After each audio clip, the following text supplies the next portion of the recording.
This week, RP Data released the figures for the first quarter of the year, and having a look at those figures, it looks as though the property market still has quite a strong pulse.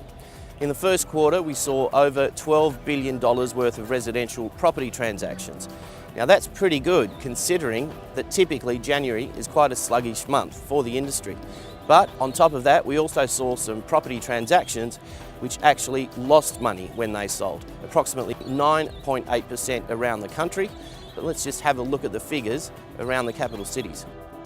The percentage of loss-making sales: Sydney at 3%, Perth 5%, Darwin 6.6%, Melbourne slightly higher at 7.4%, Brisbane, the first capital city, in double digits at 10.9%, Adelaide 11.2%, and Hobart coming in with the highest number at 14.8%. So as you can see from those national figures, 9.8% of properties did not sell for the original purchase price. Now this is why it's so important to do your research, have a look at demographics, infrastructure, and see what's going on out there in the area.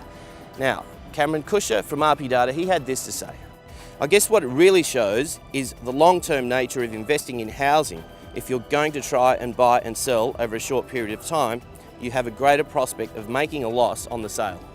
There's absolutely no doubt that property is a long-term investment strategy.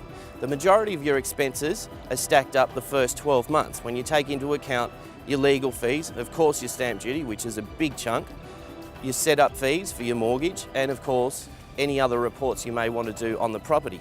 Therefore, to get that money back in the first 12 or 24 months, that property really has to outperform. That is not the way to be looking at making a return on property. I'm Iggy Damiani. I'll see you next week.